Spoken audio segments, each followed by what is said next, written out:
slander me, she was just pretty much, no other words, she was bitter. But people didn't like it was frowned upon. Dating an inmate and then coming home and for it to be all over the internet on TV, she had a lot to deal with, and I had a lot to deal with. And it was backlash from her family and the viewers of dealing with inmates. So for it then to work out, she brought into all that negativity. Okay.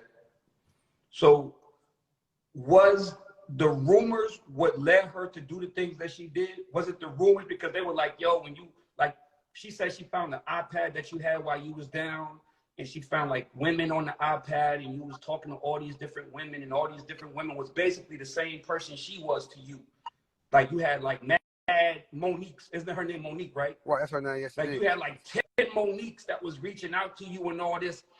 Is that really what happened when you came home and these women started going crazy for you because now you on TV and that's a whole different animal? Like, you understand? Like, I knew you wasn't prepared for that because nobody is. That first season, especially this show was a popular show on Week, but nobody ever been as popular as y'all.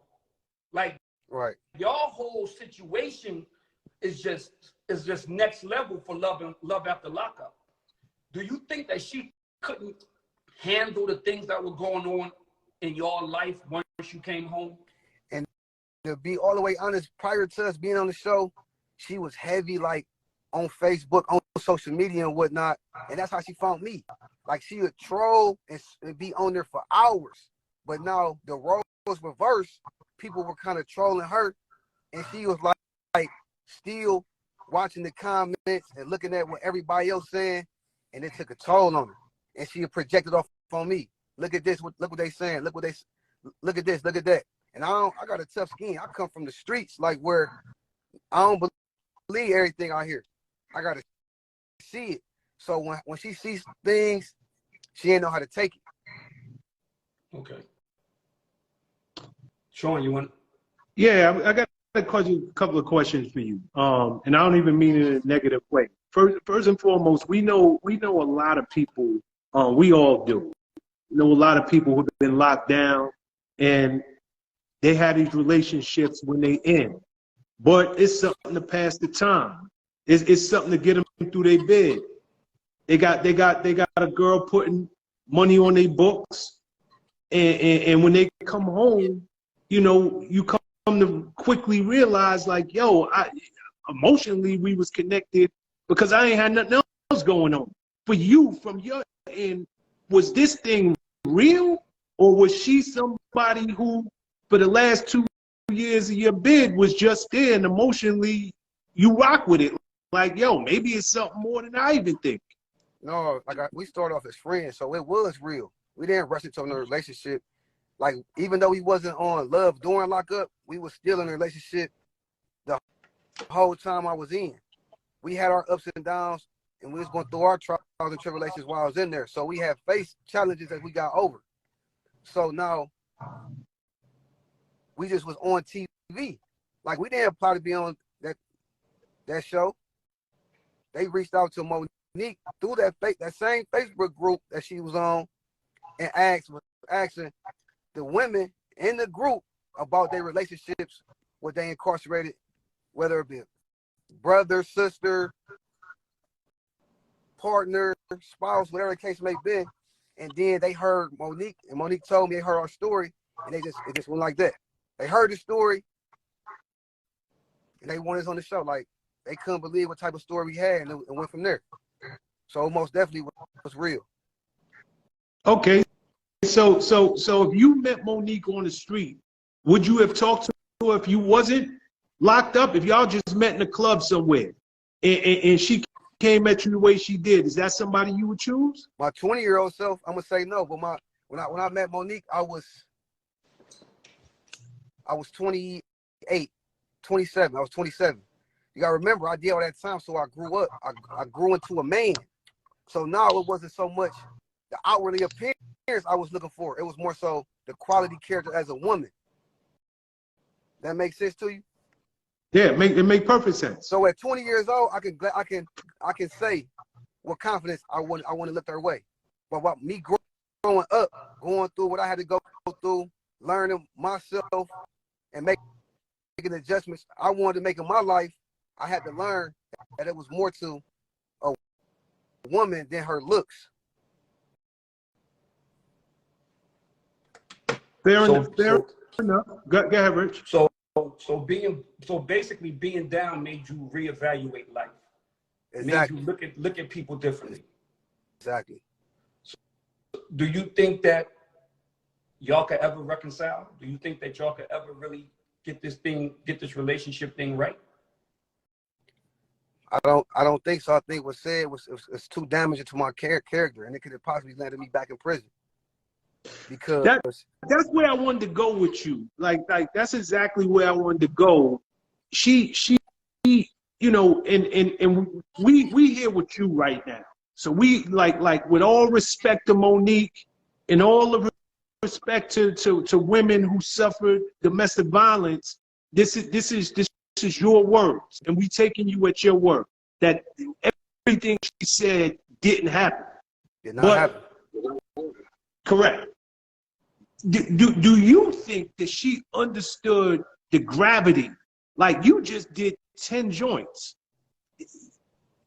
Her even saying, and I gotta believe that you still on parole.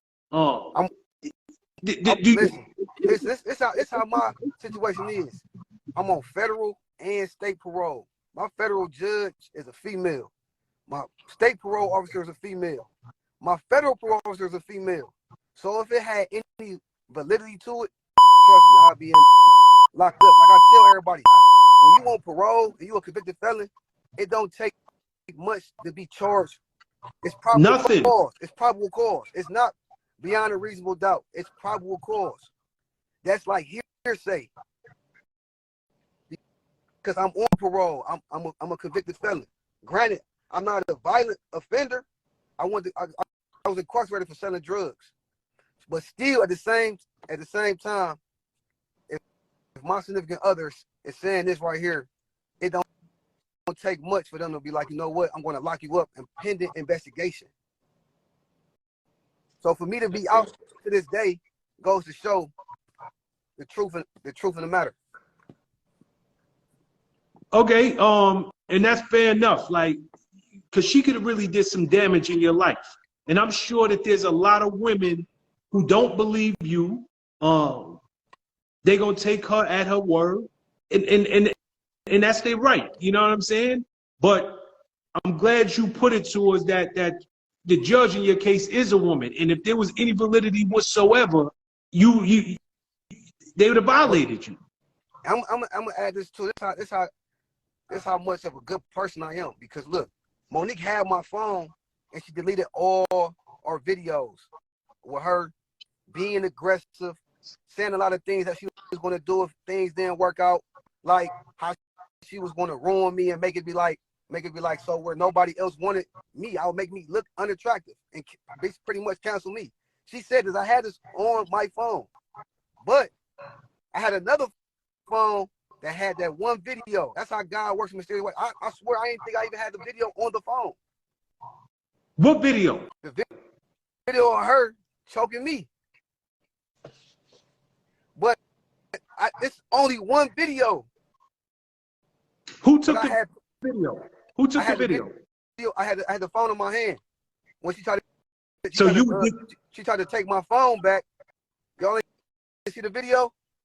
I seen the video. I didn't see the video. I saw it. Yeah, I had the phone in my hand. She tried to take my phone. That's been a long-standing issue in our relationship. Every time my phone ring, I get a text. She's like, it's my phone, but she's in my phone. She's going through the data that goes, who calling me, who texting me every minute.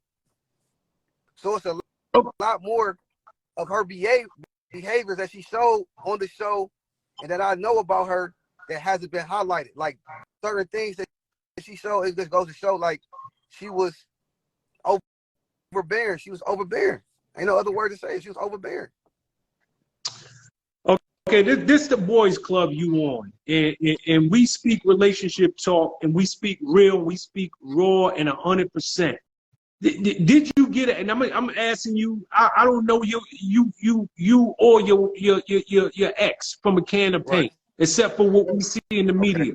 So I'm just asking you, man to man, did you get that woman cause to wild out every time your phone went off? Like did she see something, or did you get sloppy, or was you out there doing your thing, and then now like you damn right. Like every time your phone go off, I remember the 10 other chicks that was calling that you say they was just friends or we was, you know, casual acquaintances, but I saw something that make me think otherwise.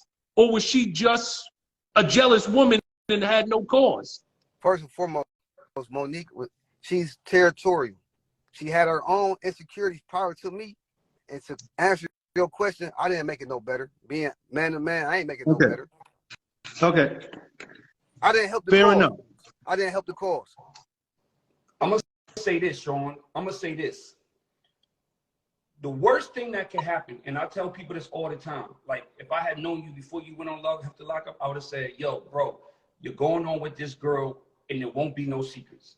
She gonna find out everything, and reality television is the #1 cause for the breakups of relationships, because a lot of shit that y'all went through, if y'all went through it one-on-one, you might have been able to get past it. But when the world see it, and now you a fucking rock star out here, you doing movies, you just moving, like you moving. And she looking at shit, and the people are looking at her, and they're like, yo, that nigga ain't like you. That nigga, like, why would that dude like you? I watched something with Funky Dineva the other day, was talking about that relationship with y'all. He was like, yo, Derek is a good looking dude, blah, blah, blah. Why would he want her? That shit do not help a relationship. When she got to see that type of shit in the blogs, that shit does not help her, and it fucks with her security. It makes you really, really, really insecure. And for her to, and I'm going to defend you on this, because she said you beat her up, but then she come and she bonded you out, correct? Am I lying? Yeah. She came and she bonded you out. Then she did an interview and said that everything she said was lying, because she was mad because y'all had just had a high-speed chase, and she was chasing down chicks that was trying to fuck with you in a car. And it all came to a head. So I'm not defending your actions, because you just admitted that you didn't make it better. But at the same time, when y'all doing this reality thing, man, there is no turning back from that. Girls is looking at it, they posting, they in the blogs, they talking, and that shit is rough. It's delicate. It's real delicate. Super delicate. Super delicate. But you got anything else for him, Sean? You talking to somebody else now? I'm single. I'm enjoying, the dating life. I'm having fun. I ain't gonna lie. We get ready to get to that. I'm glad you opened that door. Yeah, you know where I was going, Rich, but go ahead. It's all love. It's all love. So you're a single man right now. Right. And you out here enjoying life. Yeah. Little Finding Birdie peace. got on. There's 20-something hundred people in this room right now, D. Somebody told me, a little birdie said you want to shoot your shot at somebody out there. Yeah, I'm looking for a vet, mature woman, got some season. So, it comes with understanding about life, We can come together, we can have a talk, a date or something. I'm looking for something, I'm going to go back to my preference, man, from, my younger days. They always treated me real well. So, light skin, long hair, I'm going to see what Carly Red is talking about. I like that one. You like Carly Red? Yeah, I like her. She's seasoned. She can handle me, And I can handle her. Me and Carly kind of cool. I can arrange that. I could arrange that, yo. Tell her I said what's up. Yo, everybody in the chat right now, I want y'all to go on Carly Red page and say Rich Dallas said that. My nigga Derek said what's up. Yeah, and what's I good? got his number, and we can and I can DM you her number and DM her your number, and y'all can make this love connection. Hey, so look, so you was mentioning the Creep Squad, right? So my father, you know, I come from the pedigree of the Dangerous Crew. You feel me? So you know what I'm talking about. Facts. I'm gonna speak my mama, speak my truth, and I am who I am. So we can most definitely make that happen, man. Pleasure meeting y'all, man. I appreciate the advice, the dialogue, and before I leave, I do not support, condone domestic violence. I was raised by my grandmother. You know, I got a soft spot for women. I treat them with the utmost respect. Anything you want to get off, Sean, before we go? Nah, I just want to say, like that's always a horrible accusation, man. I mean, it's bad enough that you got the felon, you know, up under your name. So I'm glad you was able to come in and clear the air. I'm sorry things ain't work out with you and your woman, but you know, just keep looking forward, my G. And the best I would tell you is, don't get locked into nothing until you're ready for it. Like, you know, I'm gonna add this too, because I'm gonna get a felon some hope. Since I've been out, I've been able to get 3 of my convictions expunged too. Yeah. word? Oh, word. Yeah, for sure. For sure. Oh, that's dope, Nick. So Congratulations. I ain't a know lot of people don't see that on that side. So like more and more you get to know me and hopefully see me on TV, get to start seeing me being like a motivation, inspiration to those who walked in my shoes. That's so dope. I'm gonna leave with that, man. It's still hope. Where you at? In Ohio I'm in somewhere? Cleveland. No, I'm in Cleveland. It's a little different Oh, I'm in Cleveland. got you. I'm in Cleveland. But All right, done deal, kid. Go ahead, Sean. No, I said keep up the good work. Good job. Yeah, most definitely. Congratulations on all your success, my brother. Appreciate you popping in on the Boys Club with us real quick. Anything you want to leave people with other than what you just did? Like, obviously everybody on here know your Instagram and know your social media. Right. What you got coming up, bro? I know you in some movies and you got some shit So on look, fire. I am having appearances, club appearances. I got bookings on that. I'm doing interviews with some of the hottest podcasters, interviewers. So I got a photo shoot next month. I'm gonna be in the front cover of Crush magazine. I got a small movie role on Tubi I'm gonna be called Hell in My Story. I'm gonna be playing a role named King. You know, just keep watching and don't never give up on yourself. Don't matter what labels they try to put on you, don't ever give up on yourself. Y'all can make it happen. My man. You're not gonna be on that next season of the show, correct? I'm saying it's still possible because it really another thing. It focuses around the incarcerated individual. It's love after Correct. lockup. That's what I'm asking. So it possibly I can still be on there, talk to them because it's about my life. It's love after lockup and life after lockup. So yeah, it's most definitely possible. I'm gonna speak to Ashley and Angela Malloy, bro. We gonna get it popping. All right, for sure. We're gonna get it done. All right. Yo, D, thanks for coming in, man. Yeah. Respect. One love, kid.